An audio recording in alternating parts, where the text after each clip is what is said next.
Honda just made it. Okay. Hello, Honda. Hello. Hi, Hello. Handa. Hi. Okay.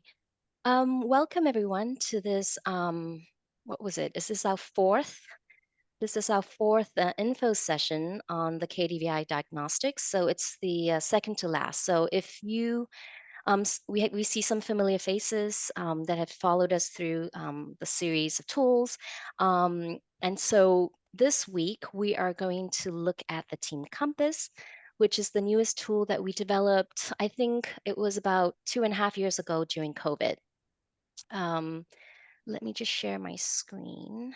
Here we go. So I'd like for these, wait, before I start, sorry, I'm trying to organize my desktop. So my name's Alicia Cheek, and I'm a research associate at KDVI. My main role here is really to do, I'm a researcher, so what I do is I design and develop the tools for KDVI, um, and not just the diagnostic instruments, but also based on the work by Manfred. We also, along several of my collaborators, also design programs. So there's a nice blend of diagnostics and programs. So I am really a research-focused individual. So I'm very good at content. All the theoretical background that comes, that was sort of reviewed to design each of our tools. And joining me in this call is Liddy, and I'll let her introduce herself and her role. Hi, everyone. Yes, so my name is Liddy Hopman-Fuller, and I've been with KDI a number of years now, about 10 actually. And for the past few years, I've been managing the tool side of the business and more concretely, overseeing the administration, the sales, and the client relationships for the tools. So I'm your point of contact when it comes to, well, I receive all the inquiries and distribute them to the related people at KVI who need to take care of them. But I also take care of everything that's the contracting, and if you have questions about the tools and technical bits and the administration and delivery, etc. So you'll see me quite a bit if you get in touch and work with us for 360s and our development tools. And so, like the other sessions, we want it to be interactive. So hopefully, if you have questions as we go through the slide deck, please just raise your hand. Or also, you could also write it in the chat. So depending on who's speaking, the other person can then also respond to the chat. So that's also a way of collectively informing you. So there are two methods. So if you're a little bit more shy, you could put it in the chat. If you want to have a conversation, by all means, raise your hand and we will call upon you. All right. So let's get started because we only have an hour. And so I will only be scratching the surface of things. So the tool is quite, how should I say it? There's a lot of aspects to the tool, and today's session is really to give you an overview. And we might not be able to cover everything, but if you are interested in the tool or that you could see it connect to your practice, you could always take a call with either Liddy or I. So don't feel, if you feel overwhelmed or if your questions have not been answered, you could always contact us.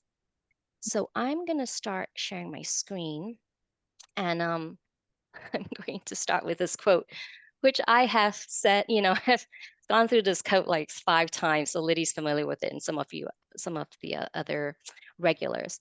But I always do this because I think it's really important as a way to situate our work. As mentioned in my previous sessions, we're not a diagnostic company like MBTI or the Hogan, where our profession is not really to sell diagnostic tools. We do have these tools because it supports our coaching and consulting practice. Um, and actually, when Manfred designed the tools when he was at INSEAD, it was really as a way when he was working with the executives, he saw that it really helped these individuals have a sort of a feedback, some sort of feedback that they can actually look at, an artifact, in order to launch the conversations, whether it's around leadership, team development, or culture. So this is a quote that was taken from one of his books, and also really highlights the approach that we take at KDVI. So diagnosis and feedback can be the beginning of an introspective journey to set in motion honest self-evaluation. And click. And this form of self-exploration can then help executives with one of the most difficult leadership tasks they may ever face, which is changing themselves. And so a lot of the tools that we design, and you'll see our family of tools, is really designed to trigger these reflections, to really gather feedback so that when we're having conversations with the individual or a team, there is a starting point from which that they can work. And it's also a way, because our tools also have reflective feedback, so comments, it's also a way to consolidate and bring into the room their voices or their perceptions. So it's not just data, but also we work very closely with qualitative feedback, so voices of the individual. Um, our diagnostics, actually, we take a holistic approach to our diagnostics. So it first started, I believe, with the mirror. I'm not the mirror, but the Global Executive Leadership Inventory, which is a leadership development tool. Manfred did that about 30 years ago, and then progressively he kept developing more and more tools as he was looking at the ecosystem. Oh, let me just hit someone. So you'll see that our family of tools address challenges at different levels. So leadership level, team, and organization. Um, we've actually in our previous sessions addressed the um, Global Executive Leadership Mirror in the theater inventory. Today, we will address the Team Compass, which looks at team dynamics and can be used for team development. And in 2 weeks, we will be looking at the organizational culture audit, which looks at culture. So between espoused values and lived values. You'll see also that we have a Palau simulation, which is not really a diagnostic, but is an immersive experiential learning experience. So we don't have a session on that. But if there's interest in this other form of diagnostics or another form of surfacing dynamics between individuals and teams, we could also build up a session on that. So if you're interested, just indicate your interest on in the chat. We have to make choices, so that's why. So the Team Compass. So I and a couple of colleagues created this survey during the pandemic. That was because we had a lot of free time. And also, we were also seeing an influx of requests for team development. And I think a lot of time at that time, there were a lot of teams that were struggling with the pandemic and new ways of working, or finding ways to work in a hybrid way. And how do you actually build a team in this ecosystem? And so at that time, we had extra time, but then we also had interventions. So what I did was that I did a whole review of team dynamics and effectiveness, and that actually launched the creation of this tool. Oh, Liddy, could you let the person in? Yeah, thanks. So what do we mean by team dynamics? So first, we go back to group dynamics, which is the way groups and individuals think, act, and react to changing circumstances. I think that's very important because it's not a static system.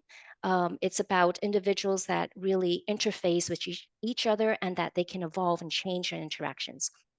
And what we mean by team effectiveness is that it's team performance, how they perform as a team, and its capacity to achieve its goals and objectives. I like to actually provide definitions, because a lot of times when we measure things, we need to know what we're measuring. And so through the definitions, that can provide clarity to the purpose of the tool. This is a sort of a short list of some of the sort of theoretical skeleton of the survey of the Team Compass. So what I did in the beginning was do a very broad overview of literature and also contemporary writings, actual tools on team effectiveness. And I basically shortlisted a couple of tools that I found were comprehensive, in terms of it addressed multiple facets of team dynamics, but also in some ways captures a little bit the way we work at KDVI, which is really trying to tap into more of the under the surface dynamics. So these are the four. Manfred actually had a very simple team dynamics, high performing teams tool that he used. So I started from that. And then I selected Wagman and Hackman's team diagnostic survey is also quite well known. I'm not going to go through each of them, but you can see that there are links. I provide links if you want to do further readings on these tools. What's really nice in each of these readings is that they also talk about the qualities of high performing teams, and I think that you could use just to educate yourself in terms of the challenges and the qualities or characteristics of high performing teams. Lencioni, quite a number of you might be familiar with that in terms of team dysfunction. And then finally, Google's Aristotle project on high performing teams. Why I looked at this was because of the idea of psychological safety was introduced to that, as well as meaning. So what I did was try to look at this broad arena and try to pull in all the different facets that I could find. It's not completely, I don't think any tool can be completely comprehensive. I won't go through this, but these were some of the key. Oh, actually, maybe this is important too. Coupled to the research, we also created the tool based on the key challenges that teams face. So based on our own work with teams. So it's a nice combination of theory and academic rigor with our consulting work. So it's also anchored in reality in terms of, what are the challenges that teams come to KDVI for. And we try to bring these two worlds together, which then leads us to the team compass. You'll see then what I did, because I like to organize things, is that I shortlisted a list of dimensions, and I try to really step back to look at what are the meta themes that the teams face when they're looking to become more effective. So I basically, organized it around four major areas, and these also four areas also represent those areas that our clients come to us, in terms of where the pain points are. I won't go through each of the definitions. There is a sample report on our website, and I think there's a link to it in this presentation, so you could look at all the questions and the definitions, because that would take up too much time. But what I would like to stress is that, so we have these four meta dimensions, so related to structure. So these are really processes. So is the team set up for success in terms of the way, whether there's goal, who's part of the team, what the roles and responsibilities are, whether they have the skill sets. And then cohesion really refers to the glue that keeps them together, the connection. And so related to that, are things like psychological safety, trust, norms. And then functioning is how they proceed as a team in the sort of the key activities of the team. So how do they share information? How do they resolve conflict or make decisions? And then finally, we added this. We included this final dimension, which is thriving. I'm not sure if it's the right word, but it was the best that we could find for the moment. But it's about sustainability. So are there things in place? And I think that this also came up really through during the pandemic, in terms of certain features really emerge as being important, like leadership availability and support. Mental health, which was maybe not discussed before, but is coming to the fore. Feedback and development, and being able to change, being responsive to change. So the Team Compass is designed to help teams better understand how they are operating, and also to identify areas to improve to become more effective as a team. So, and I'll go through a sample report. So what it does is that it highlights collective strengths and developmental areas. It's having said that, it is so no individual is within the team will be identified in the report. So it's a collective report, so that that that creates a more open environment to provide critical feedback. Also through the reports and some of the charts that are included in the report, you can then identify gaps in alignment, either between the team leader and the rest of the team or between subgroups. I also mentioned that, because I mentioned that it's anonymous, but there is also an option to also visualize the team leader responses if it's transparent and in agreement with the team leader. And in most of our interventions that we've done, we've actually included that because that is an important, it's an important viewpoint to have, especially for the team leader, to see how aligned or misaligned he or she is with the rest of the team. And what you can use the Team Compass for is to design targeted themed workshops. And also you could also use it as a benchmark for ongoing team development. Are there any questions before I go into a sample report? No. Before I go to, Yes, yes, Rudy. sorry. I mean, I have a simple question. Mm-hmm. Well, I have two questions. I mean, the first, pretty simple, I think. The document that was with the invitation indicates internal and external. So Yes. it names an axis, but it doesn't name the other axis. It is.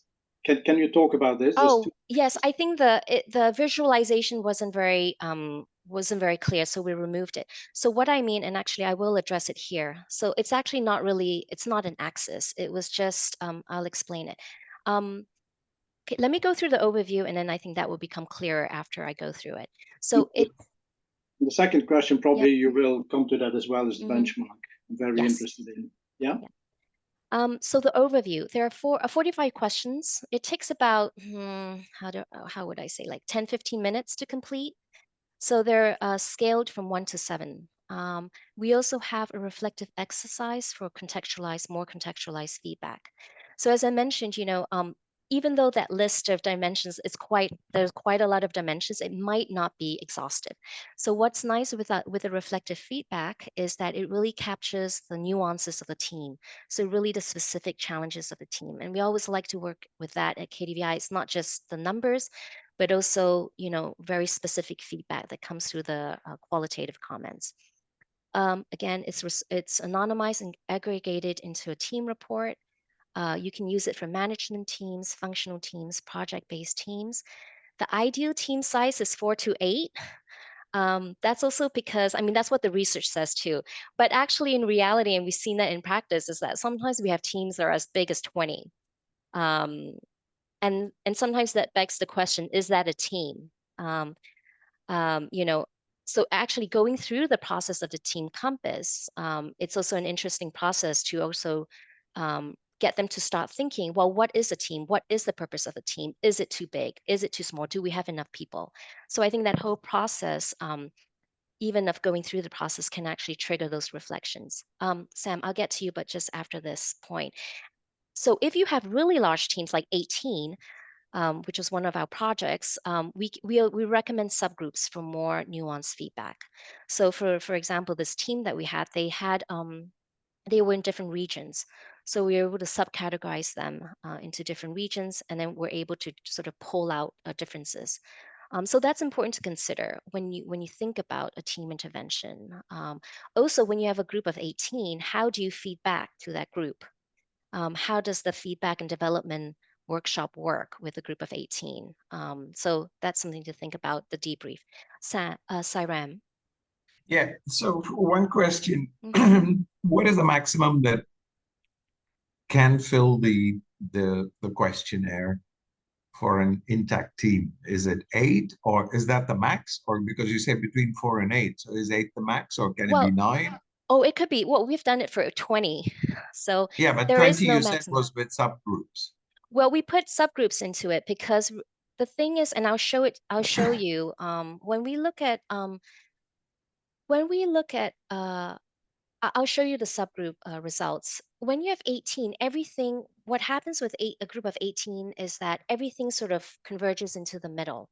So the more people you have, and you don't see differences. And so if there are, and also if we do have a subgroup, we need to measure meaningful subgroups.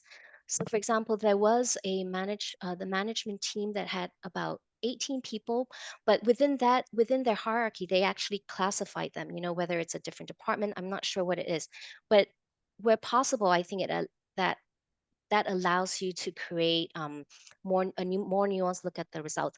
If you have a group of 4, you can't really do subgroups because Yeah, no. yeah. The question being that if you have subgroups, who creates them? Does that format have to be sent to KDVI, or the participant who's doing the leader Yeah. of the team can create those subgroups? What is the logistical process for that? So the process is that as a consultant, you decide with the team what you want to measure, and then you supply KDVI with the categories, and then we build it Okay. in. So then, and then we build it into the survey so that when we do the data analysis, then we can identify who belongs to which subgroup. Okay. Um, And so do you get a master group data versus the subgroups to be compared, or are they just three subgroups of 666 making the 18? Or do you have a so master report as well? So you have a consolidated report of Okay, everyone. Then it's broken down by subgroups. into subgroups. So Okay. yeah, so you have a consolidated report, and it's nice because you see as a group, you might get one type of information. When you break it down, you'll see that there might be more No divergences, variations. Yeah. and that can create conversations. Why are there these variations amongst the different subgroups? Okay, so and that's important because I think for a group of 5, we don't usually do subgroups only because it's too small and we need to protect the identity of the participants. But if you have 18 to 15, you could create those subgroups. Can I just add on one more question since you talked about the images? Yes. Is that a question that is posed to the respondent to say, what's an image that you would like to describe your team? And is there a set of images, or do they just have to find one from the net and just load it? I'll get to it when we Okay. get to the sample report. But that is actually one of the richest part of the of the tool, which actually people really resonate with because we're playing with metaphors. But I'll get to that. So as I mentioned, the subgroups, the team leader results can be visualized separately, and as mentioned, subgroups if there are more than 3 individuals per subgroup, again to protect their identity. We also have options. So this tool keeps growing as we use it because we're very open to feedback in terms of what the team needs. So we can also actually include peer feedback, which we've been using recently, and that's generated a lot of positive feedback only because you've got the team report, and that gives you a view of the collective. But for each individual, so as part of the process, they could also give feedback to each individual team member. So what can what are the strengths and what can they develop to be more, to create, to be more effective as a team. So what's nice about this is that you're working at both a collective level, but also individual. So it also brings it down to individual accountability, individual role. So that's a nice balance of that. And then and so what happens is that then for each team member, you get a personal feedback page. So you don't see the results of the others. You only get it for yourself. That was the feedback that's provided by your peers, your team members. And that's a little nice addition if you want to work also at the individual level. Something to think about. And going back to you, Rudy's, so we have a 360 version, which was where the internal, external came in. And that's really for external stakeholders, because sometimes within a team, you might be in a little bubble. You might think that we're working pretty well as a team. So the 360 version really gets external stakeholders to answer the same a subset of questions, because sometimes stakeholders don't have the nitty-gritty, the very detailed visibility into the team, but along the 4 major dimensions, they're able to provide feedback and also reflective comments about, what works within the team, what can they improve. So this gives you another lens, not just the fishbowl effect, but they get an outside perspective, which can also be very enriching. Yes, Rudy. So it could also be the direct reports to that team. Yes, exactly. Yep. You could do the direct reports, you could do the peers, so you could have different categories even for the stakeholder groups. Okay. And that adds, again, more complexity to it. In terms of benchmark, because this is a fairly new tool, so we don't provide, well, there are two benchmarks. One you could do as a pre and post to see, if you could apply it to the team at one time point and then, maybe 6 months later to see whether there are shifts. So in that way, there's a sort of a personal benchmark. Our plans for the future, like some of our other tools, is that as we get enough data, we can actually do normalized scoring for it. So if you're familiar with our Mirror, which is our Global Leadership Executive developmental tool, we can also do it with normalized scoring, but we would need to get enough data in order to get it validated and then normalized. But that's something in the works. So let's go into the feedback report, and I need to keep track of time. Oh, Liddy, I don't have my phone with me. Let me just see. Oh, we have time. So I'm going to just glean over the feedback report, just really some of the key charts. For a full feedback report, you can either go to our website and download a report, or I believe there's a link in this presentation, which I will send to you. We will send to you at the end of the session. So you can also click on the link somewhere in this report, in this presentation, and access the feedback report. Oops. Oh, sorry. So before we do that, the report is really designed, the way we structured the report is that we're trying to guide you from sense making from the surface to the deep. So what do I mean by that? So by surface is really the first impressions, the things that you see very quickly. And that's usually in the quantitative feedback, right? You see highs and lows, gaps. Those are really on the surface. So you get the group averages, the leader versus group ratings, or subgroup results. But then we also want to use the tool, and this is akin to our methodology for really going into much more deeper conversations. And with that, where you get those more complex layers would be in the reflective comments. So the metaphors that are used, because the metaphor taps into something much more deeper and maybe more emotional in terms of the way they experience the team or view the team, and then also more detailed responses to each of the questions. And I'll explain how we do that. So really working in these two manner, looking really also, at what's the top level view, but also using it to really engage the team in much deeper conversations about their experience of the team. And also this tool itself, whatever they provide in whatever the responses are, it's not a complete picture. So having them in the room and having an opportunity to engage them in conversation will help complete or at least fill out the picture. And what we do is move back and forth between these two levels, just the way we work. So one of the main, the key, so the report opens up with, again, it's an overview. So you see the team strengths and areas of development along the 4 meta dimensions.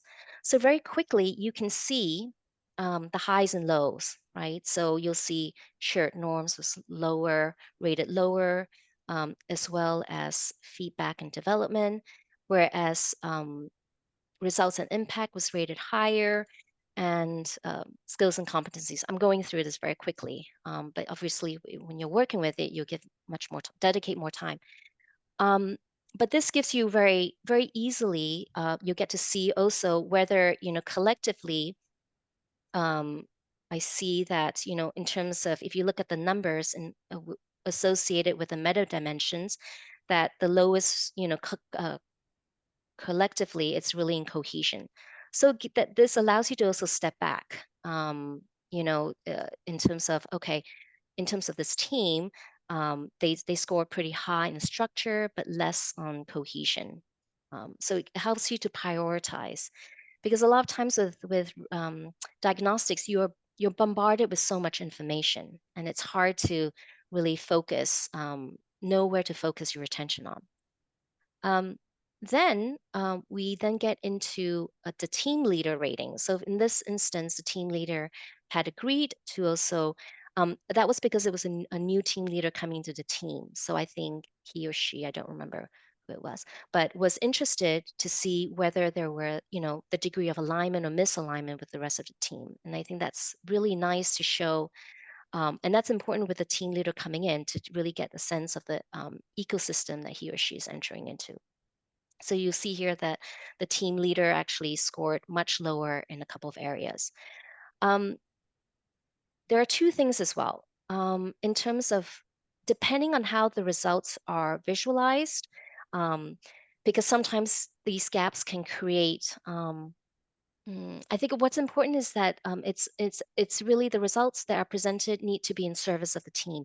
If the results can create some sort of not conflict, but as you see, there are discrepancies, we can also decide that the team leader rating stays with the team leader. It's only for the team leader. Because if you show something like this, I think in this instance we did show it because the leader was comfortable enough. But if you show it and it actually derails the team from actually focusing on the team, and it could be used in terms of saying it's us versus him or her. So it's also being astute in the way you present what information you want to present back to the team to ensure that it's an environment that's safe enough that they can really work together as a team. So really as a collective goal. Although this rating is also would be interesting for the leader in terms of his or her development. And what we also have is that we can also map. So this is, let's say, a team of 8.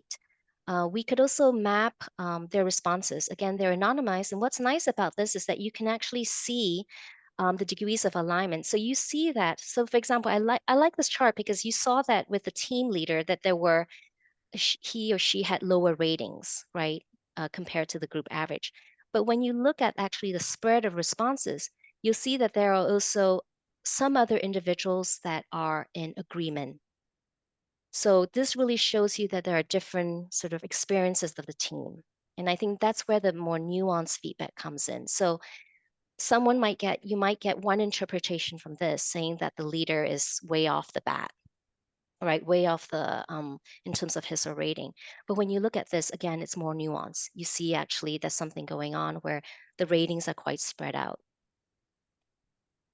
We don't know the responses, why this might be so, but this is a really great starting point when we present this to the team for them to actually articulate why there is such a divergent experiences within the team. It also gives them a platform to describe their experiences. And I think that's one of the nice ways to actually bring the team together to have those conversations. Yeah. Um, Sorry, can I just ask yes. on that graph that you have, because I'm being a bit pedantic here, but there are some with only 6 dots versus 8 dots and some. Because and some didn't answer it, or no, it's because they probably had the same rating. I see. There's So the the same colors rating. got, Yeah. okay. All right, got it. But that's good to know because sometimes for some participants who are very methodolocal, Yeah. they would count it. So that's Yeah. actually good to know. So and the response is because it's the same rating, and that's why you see that. Okay. Going back, so the reflective exercise, Sairam, we talked about the image. This has been actually beyond just the quantitative aspect, which gives you some, ideas, triggers some questions. The reflective feedback we found really provides a lot of rich material that the facilitator and the team can work with. So what we asked them to do is that there are 7 questions. We asked them to upload an image to describe the team. They choose their image. So, they choose images from the internet. We don't want to prescribe an image because again, you bind them. So we want them to really think about, what does it feel like to be in a team? When you see the team, what does it look like to you? Because I think we really want to catch as closely as possible the idea of the team, their image of the team. We also asked that they write a short description because images are open to interpretation. So I might look at your image and have a completely different interpretation than what you intended. So we also, for each image, we also ask them to just jot down a short description. And then we consolidate and show that as well. We ask them about their key strengths, top challenges, what holds them back from working more effectively, and what they can do to improve its effectiveness, and then additional comments. So this arena, that's where I say it's a nice, the feedback that you get can really bring them into the discussions of the way the team functions. Yes, Sairam. Is the image a mandatory, or else the system will not close, or is it an optional? It's optional, Okay. but we've always had people put an image in. Just because it's a fun activity. After after rating these scaled questions of 1 to 7, when you have an activity which says choose an image, I think that's where people think, oh, this is it's starting to get interesting or a little bit more creative. So just to show you, so these were some of the images that came from the reports that some of the interventions, and I mean, I think those images really tell a story beyond just the numbers. And it really captures something about their emotional, psychological experience. So, you've got very positive experiences, and then you've got this one, which is an actual image, or this, with the leg stomping on the individual, or this one, which is the disorder. But I think this really nice when you bring the team together and see the different images that are being evoked. Again, another great way to get into the storytelling, about the narrative about the team and what it really feels like to work within it. And it's also, I think also sometimes looking at the images, because sometimes, you've got images that correspond, other images that correspond to your experience, and other images that don't. And I think it's really nice to step back and say, well, there are other experiences of the team, and let's actually create the space to listen to those. So there's a form of confirmation when you see similar images, but also a form of being open to other aspects of the team that these images, the metaphors, allow. Then we also actually chart out all the responses. I like this because a lot of times when we have those line graphs, it really reduces the complexity of the team into a number or a high and low. Whereas when you look at the actual scorings, you can actually see a different picture emerging. So for example, this was for a cohesion. As you recall, cohesion was one of the areas that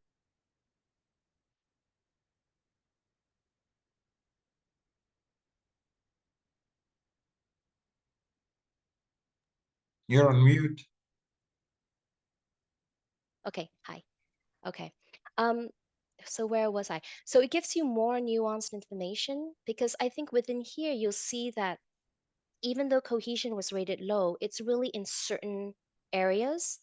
So it's not the general dimension. So it helps you focus in on really, it's most concentrated on the shared norms. So that helps with planning, with helping the team focus on what it should focus on. So what are the areas? So instead of taking a very broad term like cohesion, really focusing in on the specifics. And also when we look at how we like to read this, look at these results, is look for patterns. So horizontally and vertically. So for example, here we see that, observer 6, team member 6, has a fairly positive experience. And then the others, 7, observer 7, 5, 6, 5 and 6. And then you have another subgroup that have a more negative experience with the lower ratings. So again, that already reveals that there's something going on with the team. And the purpose of a debrief is actually really to show them the results and have them make sense of it, because we don't have, I mean, through looking at the results, we don't know the answers. But I think showing them the results will have them trigger the reflection of what's going on in our team. Why are people experiencing it in different ways? And what's the mechanism for that? And moving on, I won't go into this, but those are people, this is for people who like data, which is like me. So I like to look at, I like box and whiskers because it shows you, divergences and convergences. Basically, the longer the box, that means there's more diverging experiences. And then, so for example, I could say probably question 14, because you've got highs and lows, you've got people scoring as between 1 and 7 to question 14, and you've got a very big, the box is quite long, which means that the experiences are more divergent.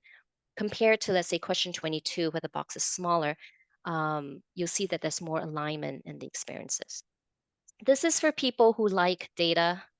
It's just another way of visualizing the information. The option of a peer feedback, again, I would strongly advocate for it because our current experience with it is that people really feel that it really enhances the discussion, because sometimes when you talk about a team, you could also disconnect with it because it's the team results, and you could actually hide behind the results. Whereas you have the peer feedback and really, individual feedback, it actually brings you into the discussion. So even though your other peers or your teammates don't see the feedback that you receive, you have that, you're confronted with that. And I think that brings the individual responsibility into the conversation. So there are 3 questions that are asked. So the greatest leadership strengths, what are the challenges and areas of growth, and what should this person do more or less of? So again, very specific feedback, because it helps them also think, okay, if I have to work on this, I have specific feedback from my peers because they see me in everyday life. So they can give specific feedback. And then we like options because, I mean, again, these are not mandatory, but if you feel that it would enrich your discussions, we can also have the personal feedback. We would actually do it both. If we have the peer feedback, we would include the personal feedback.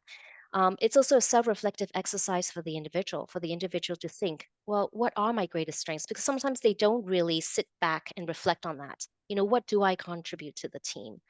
And then what are my main goals of main areas of growth and development? And I think you could use that, your own personal reflections, and then compare it to what your peers have provided you to see whether there's alignment or not. So it's just another layer of feedback that can help enrich the journey for the individual and the team. And then finally, a last image would be the subgroups. This was for a team of 20. And so you'll see, let's see. So you'll see usually when you see the average is the dark gray line. It tells one story, right? Because it tends to be in the middle of the road because all the scores are average. But when you break it down into subgroups, it tells a different story, a little more nuanced story again, right? So you'll see that you've got the team leader's perspective, you've got, and then what catches my eye is group 3, where their ratings are more divergent from the rest of the group. So again, subgroups are breaking the results into subgroups can actually add more color to the team. What's important is that the groups that you choose are meaningful. So don't create groups just to create groups. I think for the team to look at the team itself and say, are there already, different groups within our team? And are those different, and do I already observe as a team leader, are there things or tensions that I can already sense? And then use that to guide the decision of whether to use subgroups and what those subgroups are. Any questions? Yes, I have a question. When do you reveal who is who, or like when you do the peer feedback, how is that set up? Or do they reveal it when you show it and they discuss it? Hey, this is me and I would like to explain. Or how does it work with the peer feedback? I didn't get that. So the peer feedback, we don't reveal it. I think it depends on, I will share with you a case a recent case that used the peer feedback and how it was used. Again, it's the design of the debrief really depends on you design it with your with the team leader, and it also depends on the objective. Also, when the team leader looks at the report, again, being astute with what are the objectives and what do I need to communicate, what's important to communicate. And if, whether it's an environment or if it's agreed upon with the rest of the team to share. So if each of the team members says, no, I want to share my, if it's built into that and there's transparency on that, by all means, you could share it. But again, we don't have a fixed protocol because each team is so different, I think, and the objectives are different. But what we do is that as part of the purchase of the tool, you get 2 consulting calls.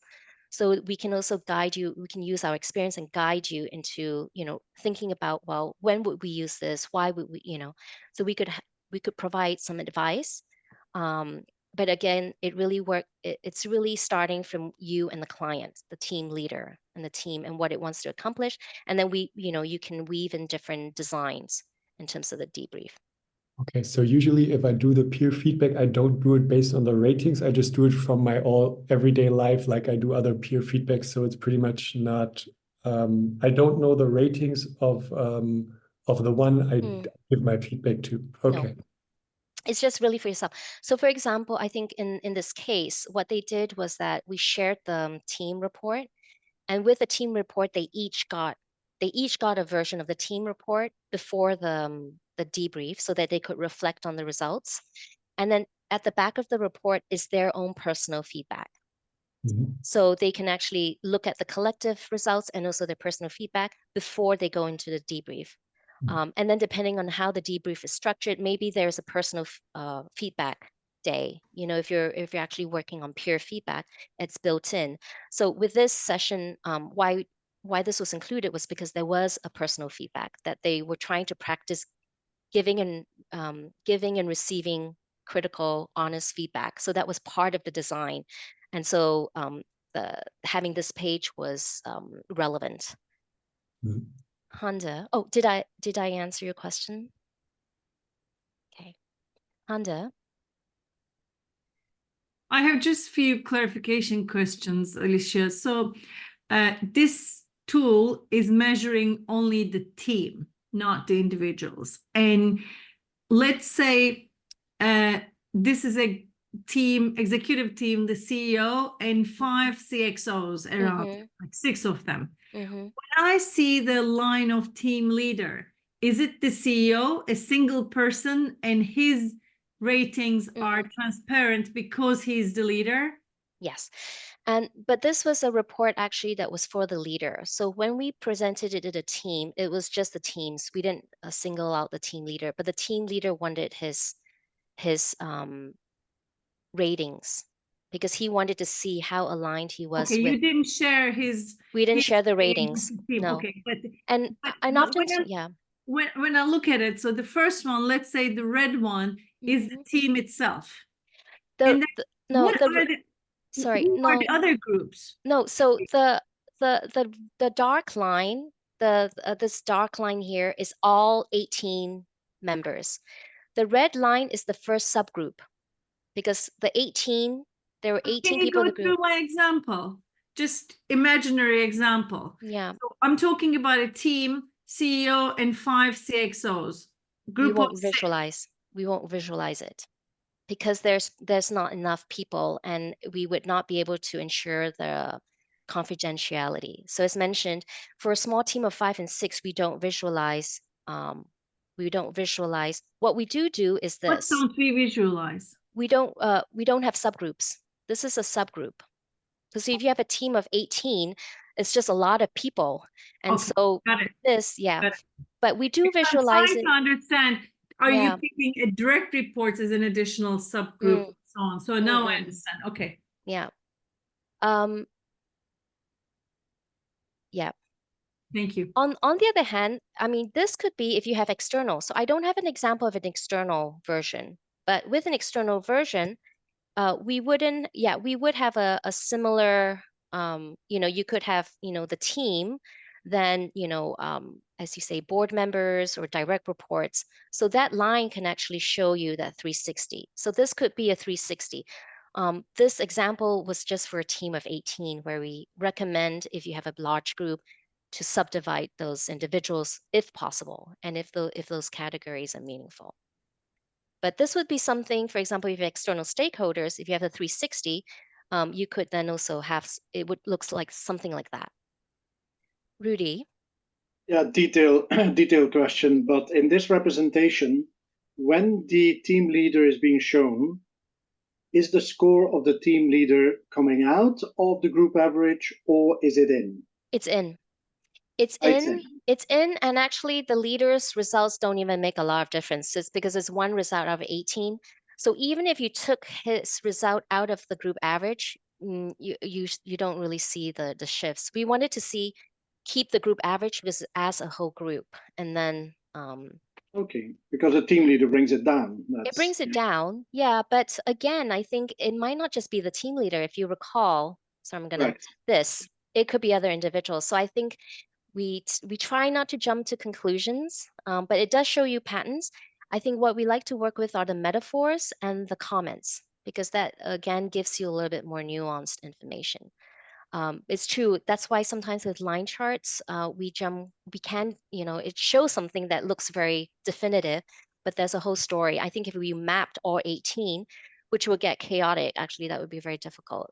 You might see a different story coming out. Yeah, and then, you could, for example, because it's very messy, you could actually also visualize just the team leader and group 3, just to see where the discrepancies are.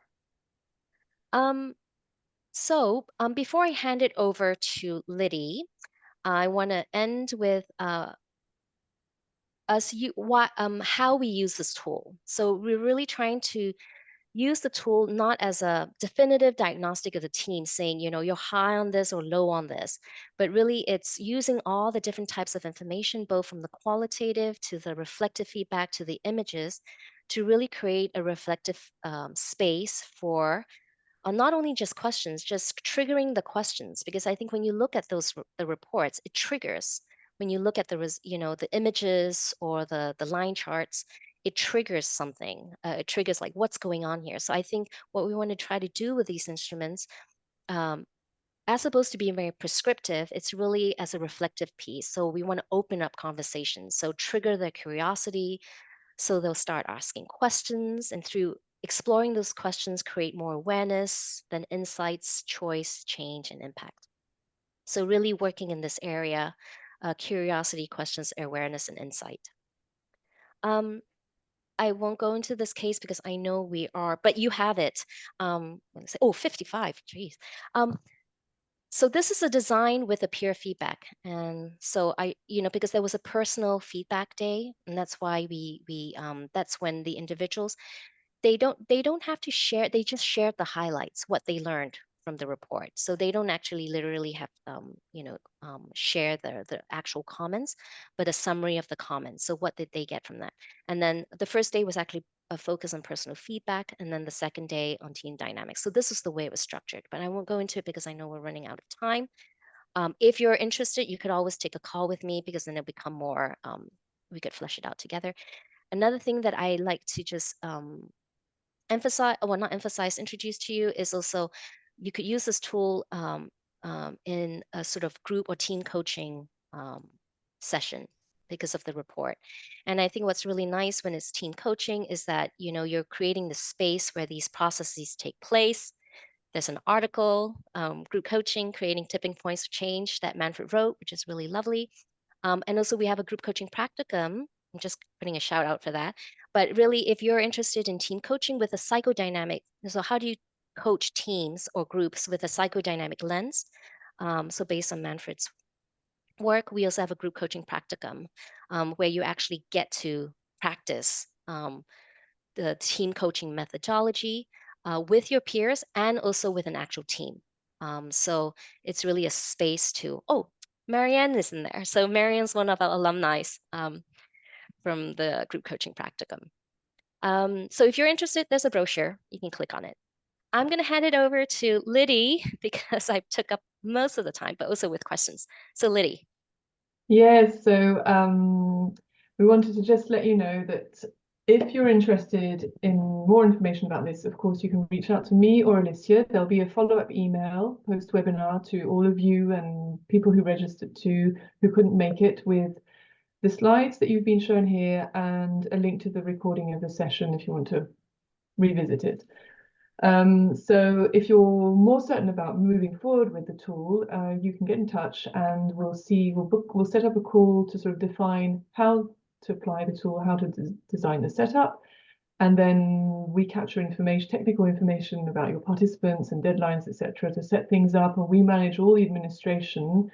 A report is generated and delivered to you, and once you have the report, there's a second call with Alicia to go through the findings, just to make sure that you're on the same page as us in terms of what's been produced.